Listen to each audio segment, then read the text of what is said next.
I mean, like, literally, the moment it starts, he gets friggin' impaled with a lance. Yeah. And you're like, oh, wait. This is not how I thought this was going to go. Right. Yeah, I kind of was hoping that he would just, like, absolutely murk people because you want that for him, but this isn't that story yet. Like, I know. Yeah. This is him at his lowest point, and his trajectory is up, so. I'm glad that he got decimated. Yeah. I am.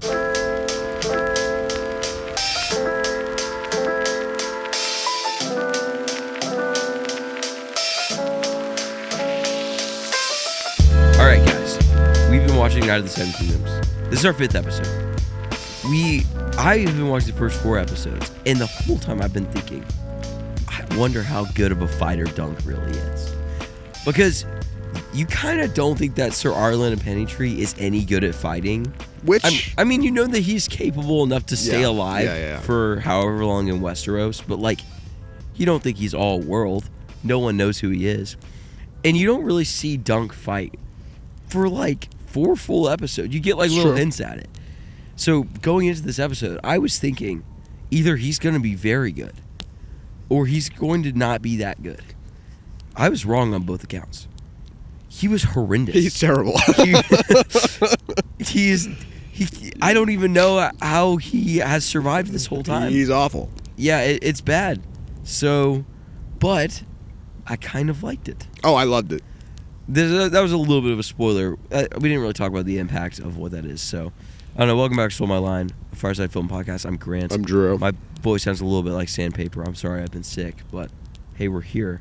And talking about Night of the Seven Kingdoms, episode 5. Yes, we are. And what did you think of episode 5? No spoilers. I have lots of thoughts. One, you were high on episode 4. I loved episode 4. Yeah. I thought it was phenomenal. This, I mean, I said a very specific sentence in episode 4 on our review that this one completely contradicted, and we'll get there post spoiler. But I think overall, I thought this episode was very good. Yes. And very well executed. Yeah. I have a couple of not problems. They're not problems, but you can have just issues. questions. I have questions. Questions are fine. Questions are good.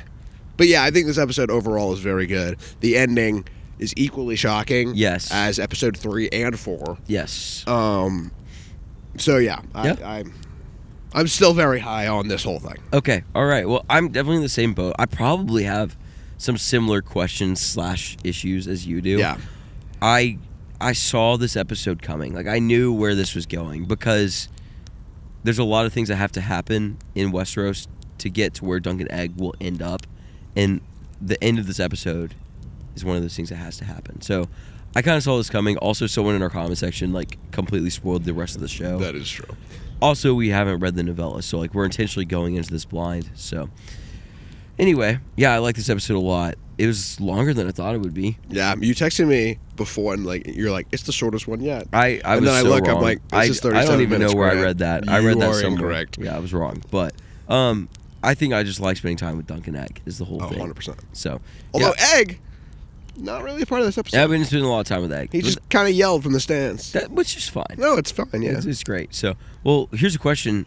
Before we dive into spoilers, which I do think we might need to very soon, but this feels like the finale. It does feel like the finale. But it's not. I have no idea where episode 6 is going to go, and I say that as someone with basically no context for anything in this whole thing. Yeah, this is your first Game of Thrones introduction. So you might have an idea of where it goes, but I don't know. Well, again, I haven't read the novellas, and I don't really know the story of Dunk and Egg besides I know some things about, like, Egg and Dunk and their ending and stuff, so it's vague. And I'm reading through Clash of Kings right now, so I've gotten some context on their family and everything. But, like, yeah, I don't know a ton. So I'm going into this blind. I think there's some precedent, specifically in House of the Dragon. Like, season 2, it ends just kind of abruptly, like, without a finale. And I feel like we could be getting...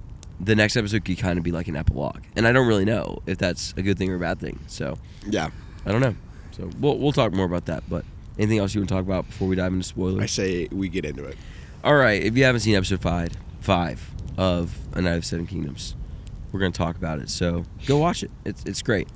Catch up with Dunk and Egg. So, I don't know. What do you want to talk about first? Spoiler territory. Let's get into the flashback. Okay, flashback is a good starting point. Here is the sentence I said in a review last week. I basically said, I loved that this, talking about episode 4, I love that episode 4 didn't, because I think I literally said these words. I'm like, so many shows would go bottleneck episode or flashback after this moment of episode 3. Of episode 3. Yeah. Right. Yeah. And they didn't. They jumped straight into the action, and I loved it. Yes. And then episode 5 comes along and does a flashback mid-battle. And I think I didn't hate the flashback. I just kind of hated the placement of said flashback. Yeah, I think I can get on board with that a little bit. Yeah. I honestly think if the flashback had been shorter, we might not even be having this conversation. Yeah, I mean, I agree. I think the flashback was 20 minutes maybe? It was like half the episode. Which, I agree with you. I don't think the flashback is bad. I think I was a little bit at a loss of, there wasn't a ton that it added that I was like, we really need that flashback. Right. Going into the rest of this episode. So, yeah. I mean, I think the context behind Dunk is good. And I mean, I think the flashback kind of has its own narrative arc was interesting. And I mean, there's a shocking moment. Well, I guess we're past spoilers. When Rafe dies. Yeah. Very shocking. Insane. Yes. I was like, my jaw was on the floor. In that moment, for me, I was like, oh my gosh, that makes so much sense why Dunk got mad about Tanzel. Like, I mean, they even look relatively similar. Yeah, they do. So, like, it makes sense why he gets so mad and punches Darian, which gets him in the situation. Right. Like, that character context is great. Like, there's great stuff in there. I think how Dunk became a squire, like, that is great context for the show. There's great stuff in there. It just feels a little long in this. I mean, this battle is really built up in the show structure and also just in the world. Like, people have been excited for this episode for a while.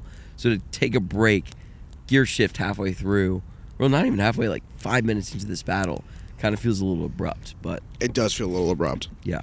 So. But again, I mean, I think it's fine. It's not. I think I'm being harsher than I actually feel. It's not like the worst negative ever. Yeah.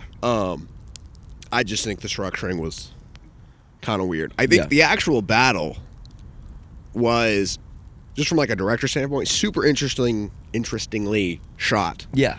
And I think the helmet sequences were sick. Those were awesome. So cool. Yeah.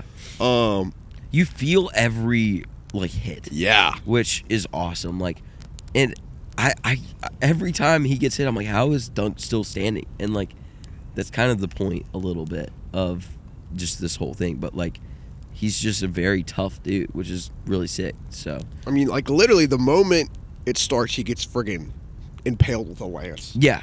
And you're like, oh wait, this is not how I thought this was gonna go. Right. Yeah, I kind of was hoping that he would just like absolutely murk people, because you want that for him, but this isn't that story yet. Like, I know. Yeah. This is him at his lowest point, and his trajectory is up. So I'm glad that he got decimated.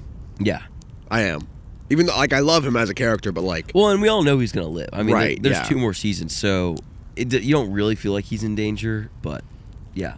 So, I do think, this is a very random thought, in the flashback, the kid actor that they got to play young Dunk looks just like Peter Clash. Yeah, the casting was phenomenal. Very great casting. Yeah, it was awesome. I totally agree. Anyway, that was just a side note that I wanted to touch on. Yeah, and maybe this context of the flashback will provide more information down the road, which is fine. Yeah. But again, I just think that the placement of said flashback definitely a little abrupt. Abrupt. Yeah. All right, let's talk about the end. Oh Lord.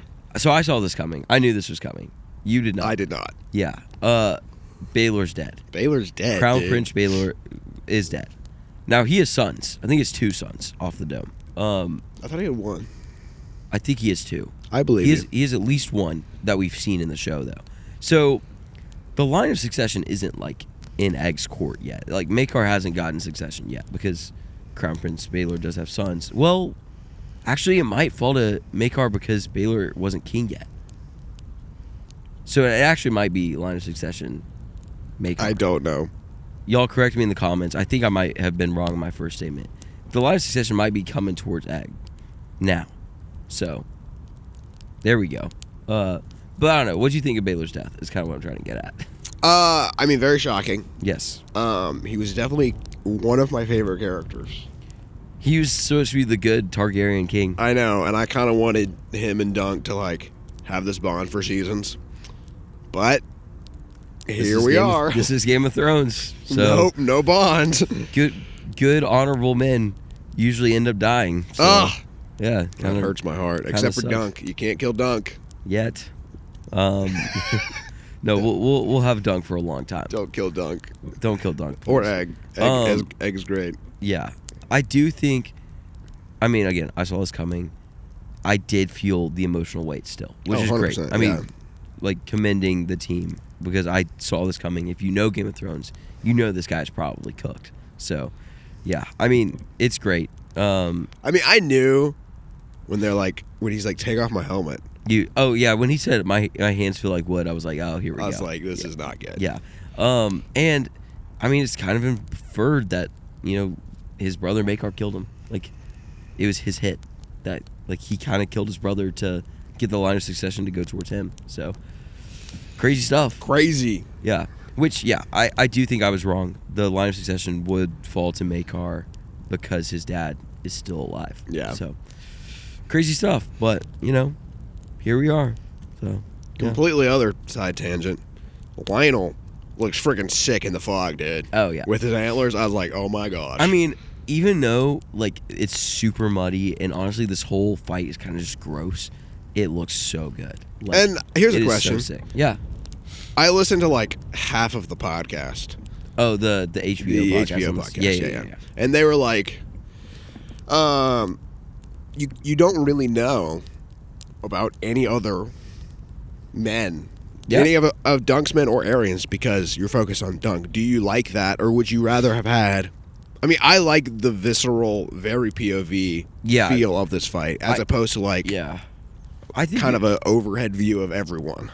I think that's the thing. Is like, this isn't Game of Thrones. Like, this is about Dunk and Egg. Right. And they've set up this fight between Darian and Dunk this whole time. Yeah. And so I'm glad that they just kept it between Darian and Dunk because that's what we've been waiting for. And it does put us even more in the shoes of Dunk. Like, if this was Game of Thrones and we were hopping around with characters, I'd be like, okay, that makes sense. But yeah, I'm glad that we stuck very POV with Dunk, just because that's who we care about. So I think it was the right call. I mean, you kind of know generally who's going to live and die, and some of the no names died, and you're like, okay. So yeah, I mean, it was fun to see who lived at the end too. Like, Yeah. I don't know. So yeah, I think it was a good call, and the filmmaking was so good with the fight. The directing was...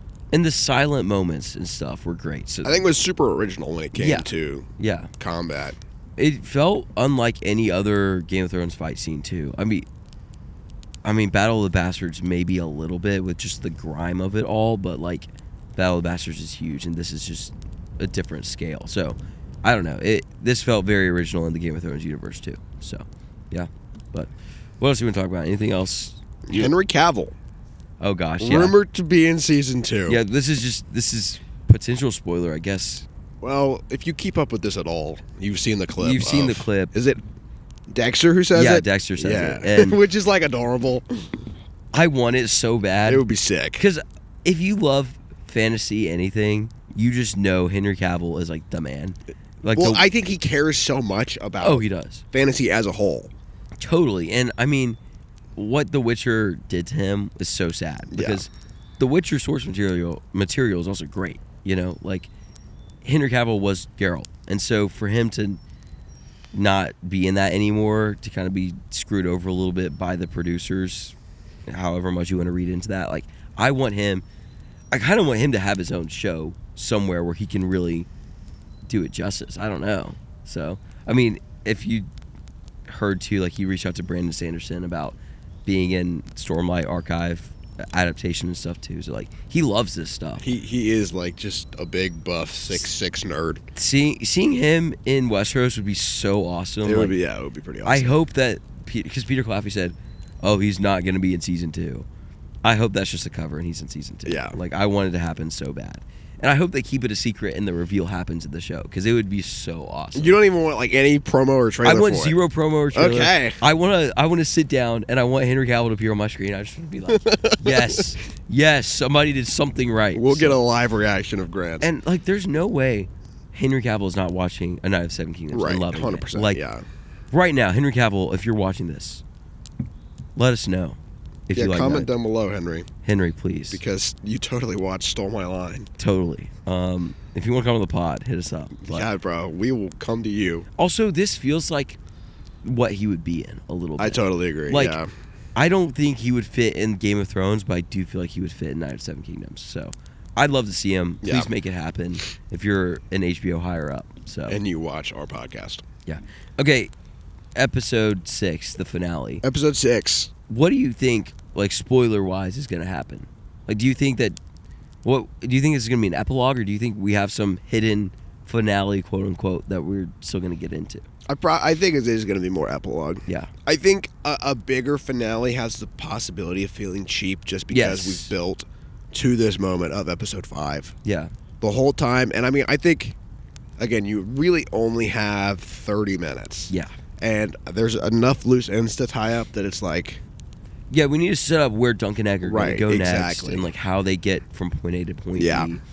There's a little bit of resolution that needs to happen with Makar. Like there's stuff that needs to go down, and it's kind of thing about Game of Thrones too. Like you can have action that's just conversation. Yeah. And so I don't want another fight or anything like that. I would be down for just kind of an epilogue episode, and please roll season 2 into production. So yeah, like please, like yesterday. yeah, let's make this a yearly let's get show. it happening. Yeah, The fans are here. Yeah. We're here to stay. Does this episode make you want to watch Game of Thrones a little bit more? Yes or no? Again, I think I'm so invested in Dunk and Egg as characters That you almost don't want to like shift from them. I think maybe once this show is finished, Okay, you're never gonna watch Game of Thrones. I don't know. Maybe one day, guys. Maybe one day. I know the comments want me to watch it. If we ever get the Arya Stark follow-up series, the sequel series to Game of Thrones, we'll make sure you watch Game of Thrones. Didn't they say that was happening? Production I production is a loose term. Yeah. that's Also, true. when George R. R. Martin says that he's working on something, it's 50-50. He's just at like this point. actually swimming in his pool. Oh, did you see that clip? Yeah, You saw yeah, that clip. yeah, Oh, gosh. Will When's a Winter Ever Be Finished? Let us know. How old is he? I think he's in his 70s. Yeah, he might be cooked. Yeah. I think he needs to reach out to Joe Abercrombie or somebody and be like, hey, Can you I need help. Finish my book, please. I don't even care if it's like, hey, will you finish it once I die? Like, just get somebody to help, dude. Like, I don't care. Just get somebody to assist you, dude. So, it's never going to get finished, though. I'm firm in that we're never going to really read the end of Game of Thrones. So, unfortunate, but yeah. We've been on a tangent too long. Anything else you want to talk about? Nope. I got nothing. We'll see y'all next week for episode 6. The finale. And, hey, what are we reviewing this week? We are reviewing, and we haven't decided, Hamnet or Sentimental Value. I think we said sentimental. Let's lock in sentimental value. All right. Sentimental Value comes out Thursday. Yeah, and tomorrow, We are doing Crime 101. which just came out in theaters and is very good. It is very good. You should go watch it. Yes. So, hey, hit that subscribe button. And we love you guys. We do. So, thanks for tuning in. This episode of Stole My Line. The Fireside Film Podcast. Take a break. Enjoy film.